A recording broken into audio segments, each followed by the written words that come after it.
శ్రీమాత్రే నమః. ఏలినాటి శని యొక్క పరిహారాలు చూసే ముందు నవగ్రహ శ్లోకాన్ని ఒకసారి పఠించి మనం ముందుకెళ్దాం. శ్లోకం: బ్రహ్మ మురారి త్రిపురాంతకారి భానుశశి భూమి సుతో బుధశ్చ గురుశ్చ శుక్ర శనిరాహు కేతవః కుర్వంతు సర్వే మమ సుప్రభాతం. శని భగవానుడు కర్మకారకుడు.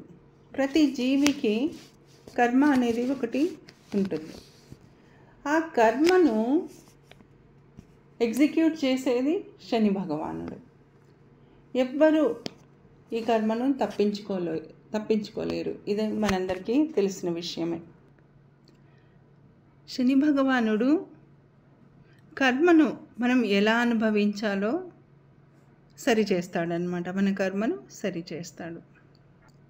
ఏలినాటి శని అనగానే అందరూ భయపడిపోతుంటారు. మనం చూస్తుంటాం, చాలా భయపడిపోతుంటారు. కానీ భయపడాల్సిన అవసరం లేదు. ఎందుకంటే ఏలినాటి శని అందరికీ చెడు ప్రభావాలను ఏం చూపించదు. కొంతమంది చాలా మంచి జరుగుతుంది, కొంతమందికి న్యూట్రల్గా ఉంటుంది, కొంతమందికి కొద్దిగా నెగిటివ్ ఎఫెక్ట్స్ కూడా ఉంటాయి. అంతా మన కర్మను బట్టే. ఎలా చెప్పొచ్చు అంటే, ఏ విత్తనం నాటితే అదే వృక్షమై అదే ఫలాలను ఇస్తుంది కదా. ఈ శని భగవానుడు కూడా మన కర్మఫల ప్రదాత, మన కర్మను ఎగ్జిక్యూట్ చేస్తుంటాడనమాట. ఇప్పుడు ఏ రాశులకు ఏలినాటి శని వర్తిస్తుందో చూద్దాం. కుంభరాశికి 2వ స్థానంలో శని భగవానుడు ఉన్నాడు. మీనరాశికి లగ్నంలో 1వ స్థానంలో, మేషరాశికి 12వ స్థానంలో శని భగవానుడు ఉన్నాడు. సో ఈ 3 రాశులకు ఏలినాటి శని ప్రభావం ఉంటుంది. ఇంకా అష్టమ శని ప్రభావం సింహరాశి వాళ్ళకు ఉంటుంది. ధనురాశి వాళ్లకు అర్ధాష్టమ శని ప్రభావం ఉంటుంది. ఈ ప్రభావం ఎన్ని సంవత్సరాలు ఉంటుందో చూద్దాం మనం. ఏలినాటి శని వచ్చేసి 7.5 సంవత్సరాలు ఉంటుంది.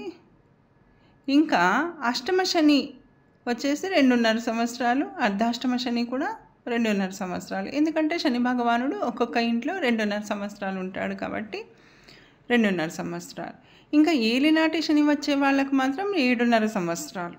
12వ ఇంట్లో ఉన్నప్పుడు, 1వ ఇంట్లో ఉన్నప్పుడు, 2వ ఇంట్లో ఉన్నప్పుడు మొత్తంగా టోటల్గా 7.5 సంవత్సరాలు శని భగవానుడి యొక్క ప్రభావం ఆ రాశుల మీద ఉంటుంది అని చెప్పొచ్చు మనం. శని భగవానుడు కర్మకారకుడని మనం తెలుసుకున్నాం. శని భగవానుడు మనల్ని డిసిప్లిన్లో ఉంచుతాడు, క్రమశిక్షణలో ఉంచుతాడనమాట. అసలు ఎవరైతే డిసిప్లిన్డ్ లైఫ్ని లీడ్ చేస్తున్నారో వాళ్ళు భయపడాల్సిన అవసరమే లేదు.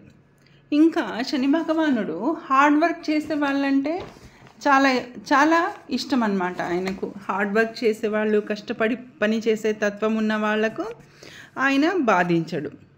ఎవరైతే క్రమశిక్షణతో కూడిన జీవన శైలిని అలవర్చుకుంటారో, ఎవరైతే కష్టపడి పని చేస్తూ ఉంటారో వాళ్లకు ఆయన బ్లెస్సింగ్స్ ఖచ్చితంగా ఉంటాయి అన్నమాట. మనకు ఏలినాటి శని నడిచేటప్పుడు కానీ ఇవన్నీ వచ్చేటప్పుడు చూడండి, ఫర్ ఎగ్జాంపుల్ ఆరోగ్య సమస్యలు వచ్చినాయనుకోండి. ఎందుకు వస్తాయి ఆరోగ్య సమస్యలు? మనము క్రమశిక్షణతో కూడిన జీవన శైలిని గడపలేదు కాబట్టి మనకు ఆరోగ్య సమస్యలు వస్తాయి కదా. సో అప్పుడు మనకు ఆరోగ్య సమస్యలు వస్తే ఏం చేస్తాం? అప్పటి నుంచి మనం క్రమశిక్షణతో కూడిన లైఫ్ స్టైల్ని అలవాటు చేసుకుంటాం కదా. సిమిలర్లీ ఫైనాన్షియల్ ప్రాబ్లమ్స్ వచ్చాయనుకోండి, ఆర్థిక సమస్యలు వస్తాయి ఈ శని ప్రభావం వలన, శని భగవానుడి ప్రభావం వలన. అప్పుడేమవుతుంది? ఆర్థిక సమస్యలు వస్తే అప్పుడు మనం నేర్చుకుంటాం ఎంత డిసిప్లిన్డ్గా ఆర్థిక లావాదేవీలు చేయాలో, ఎంత డిసిప్లిన్డ్గా ఉండాలి అనేది మనం నేర్చుకుంటాం కదా. అంటే మనం పిల్లల్ని ఇంట్లో ఎలా క్రమశిక్షణతో ఉంచుతున్నామో శని భగవానుడు కూడా మనకు లెసన్స్ నేర్పిస్తాడనమాట. క్రమశిక్షణను అలవాటు చేసుకోండి అని చేయిస్తాడు, బలవంతంగా చేయిస్తాడు. ఇప్పుడు పిల్లలకు మనం ఏదన్నా డిసిప్లిన్ పెడితే వాళ్ళు డిసిప్లిన్ ఫాలో అవుతుంటే మనం వాళ్ళతో రూడ్గా ఉండము కదా, కఠినంగా ప్రవర్తించం. అదే డిసిప్లిన్ ఫాలో అవ్వకపోతే ఏం చేస్తాం? పిల్లల్ని పిల్లలతో కొంచెం కఠినంగా వ్యవహరించాల్సి వస్తుంది కదా. సిమిలర్లీ అలాగనే శని భగవానుడు కూడా ఎవరైతే క్రమశిక్షణతో కూడిన జీవితాన్ని అవలంబించి ఆర్థిక పరంగా కూడా క్రమశిక్షణతో ఉన్నారో వాళ్ళని శని భగవానుడు బాధించడు. ఇప్పుడు క్రమశిక్షణ లేని వాళ్ళంతా నేర్చుకుంటారు. మనకు ఏలినాటి శని వచ్చేది కూడా మనల్ని క్రమశిక్షణలో నడిపించడానికి. ఇంతవరకు జీవితం జీవించాము, ఎక్కడ మనల్ని మనం కరెక్ట్ చేసుకోవాలి, ఎలా మనల్ని మనం ఇంప్రూవ్ చేసుకోవాలి అనేది ఈ ఏలినాటి శని పీరియడ్లో ఈ 7.5 years మనం నేర్చుకుంటాం, ఖచ్చితంగా నేర్చుకుంటాం. ఎందుకంటే మనకు వేరే ఆప్షన్ లేదు. అక్కడ నేర్చుకోకపోతే మనం ఇంకా ముందుకు వెళ్ళలేము కదా. సో ఖచ్చితంగా నేర్చుకుంటాం. ఎందుకంటే ఈ పీరియడ్లో మనకు శని భగవానుడు 12th హౌస్లో వచ్చినప్పుడు వచ్చే ప్రాబ్లమ్స్, ఫస్ట్ హౌస్లో వచ్చినప్పుడు ప్రాబ్లమ్స్, సెకండ్ హౌస్లో వచ్చినప్పుడు ఉండే ప్రాబ్లమ్స్, ఈ 7.5 years మనల్ని ఆ క్రమశిక్షణ పాటించేలా చేస్తాయి. ఎప్పుడైతే ఈ శని పీరియడ్ అయిపోయినాక ఏమవుతుంది, ఈ క్రమశిక్షణలోకి ఆల్రెడీ వచ్చేసింటాం కాబట్టి మనకు లైఫ్ సాఫీగా సాగిపోతుంది అన్నమాట. ఇప్పుడు మనము రెమెడీస్ ఏంటో చూద్దాం. ఈ ఏలినాటి శని నడిచేటప్పుడు మనం పాటించవలసిన పరిహారాలు ఏమో చూద్దాం. ఫస్ట్ ఏం చేయాలంటే, శని భగవానుడికి కష్టపడి పనిచేసే వాళ్ళంటే చాలా ప్రీతి. అంటే కార్మిక వర్గం అంతా శని భగవానుడి యొక్క ఆధీనంలో ఉంటుంది కాబట్టి పని చేసే వాళ్లకు, వాళ్ళు ఎవరైనా కానీ ఆటో వాళ్ళు కావచ్చు, లేదా ఇంట్లో పని చేసే వాళ్ళు కావచ్చు, వాళ్లకు మనం ఏం చేయాలంటే వాళ్ళు చేసే పని కంటే కూడా డబ్బు ఎక్కువ ఇవ్వాలి అన్నమాట. అంటే కొంచెం ఎక్కువ ఇవ్వాలి. ఇంకా వాళ్ళకి ఏదైనా తినిపించడం కానీ, వాళ్ళకు ఏమైనా అడిగితే వాళ్ళకి మనం సహాయం చేయడం కానీ చేయాలి. ఇంట్లో మనకు పని వాళ్ళు వస్తున్నారనుకోండి, అంటే వీళ్ళను తృప్తిపరిస్తే మనకు శని భగవానుడు మన పట్ల సంప్రీతుడు అవుతాడు అక్కడ. సో మన ఇంట్లో పనిచేసే వాళ్ళకు కాఫీలు, టిఫిన్లు ఇవ్వడము, వాళ్ళతో కొంచెం సాఫ్ట్గా మాట్లాడడము, ఇవన్నీ పనిచేస్తాయి రెమెడీగా.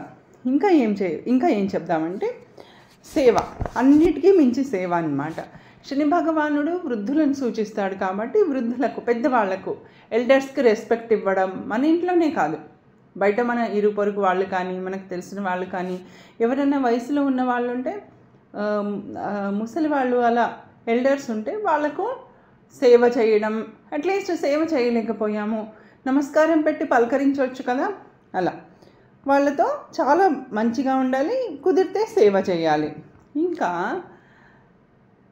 హాస్పిటల్స్కి వెళ్ళి రోగులకు సేవ చేయడం కానీ, పరామర్శించడం కానీ, వాళ్ళకి ఏదన్నా డొనేషన్స్ చేయడం కానీ, ఇంకా వృద్ధాశ్రమాలకు వెళ్ళి అన్నదానం చేయొచ్చు. వృద్ధాశ్రమాలకు వెళ్ళి వాళ్ళని పలకరించవచ్చు, అక్కడ ఉన్న వృద్ధులను, వాళ్ళ బాధలను షేర్ చేసుకోవచ్చు. ఇలా చేస్తే కూడా శని భగవానుడికి సంప్రీతిగా ఉంటుంది. ఇంకా శనివారం నవగ్రహాలకు ప్రదక్షిణ చేయడము, నల్ల నువ్వులు పూజారికి దానం ఇవ్వడము, ఇంకా నల్ల నువ్వుల నూనెతో శని భగవానుడికి అభిషేకం చేయడము, నల్లటి క్లాత్ నువ్వుల నూనెలో ముంచి వత్తిలాగా చేసి నువ్వుల నూనె దీపము శని భగవానుడి ముందు వెలిగించడం, ఇలా చేయొచ్చు. ఇంకా నువ్వులతో వండిన వంటకాలను మనం తీసుకోవాలి. అంటే ఎవరైతే ఏలినాటి శని ప్రభావంలో ఉన్నారో వాళ్ళు నువ్వులతో వండిన వంటకాలను వాళ్ళు తినాలన్నమాట, మంచిది. ఇంకా అతి ముఖ్యమైన రెమెడీస్ 2 చెప్తాను ఇప్పుడు. First walking. మనకు ఏలినాటి శని పీరియడ్లో ఎలా ఉంటుందంటే డల్గా ఉంటుంది, సోమరిగా ఉండడము, డల్గా ఉండడము, ఎక్కువ పని చేయబుద్ధి కాదనమాట, కదలకుండా ఉండడం ఇష్టపడతాం. కాబట్టి వాకింగ్ చేయాలి. మినిమం 2 గంటలు వాకింగ్ చేయడము. ఇంకా మన పని మనమే చేసుకోవడం. ఇంట్లో మ్యాక్సిమం పని వాళ్ళు ఉన్నా కూడా మన పని మనం కొన్ని చేసుకుంటే మంచిది. ఇంకా ఎస్పెషల్లీ టాయిలెట్స్ క్లీన్ చేయడం. మన టాయిలెట్స్ మనం క్లీన్ చేసుకున్నా కూడా శని ప్రభావం కొంచెం మనకు తగ్గుతుంది. ఇంకా హనుమాన్ చాలీసా రోజు చదవడము. ఇంకా 11 సార్లు చదివితే డైలీ చాలా మంచిది. లేదు కుదరలేదు అంటే ఒక్కసారైనా హనుమాన్ చాలీసా చదవడం కుదరలేదనుకోండి అట్లీస్ట్ వినడము.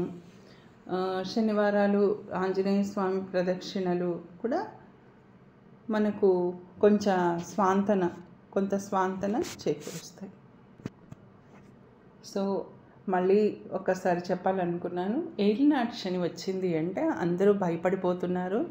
భయపడక్కర్లేదు, అందరికీ ఒకేలా ఉండదు. ఏలినాటి శని ప్రభావం కూడా మన దశను బట్టి, ఇంకా శుభగ్రహాల దశ జరిగేటప్పుడు శుభగ్రహాలు కొన్ని ఆస్పెక్ట్ చేయడం కానీ, లేదా అంటే శుభగ్రహాల దృష్టి ఉన్నా లేదా శుభగ్రహాల కలయిక ఉన్నా కూడా చెడు ఎఫెక్ట్స్ ఉండవు, ఖచ్చితంగా ఉండవు. కాబట్టి భయపడాల్సిన అవసరం లేదు.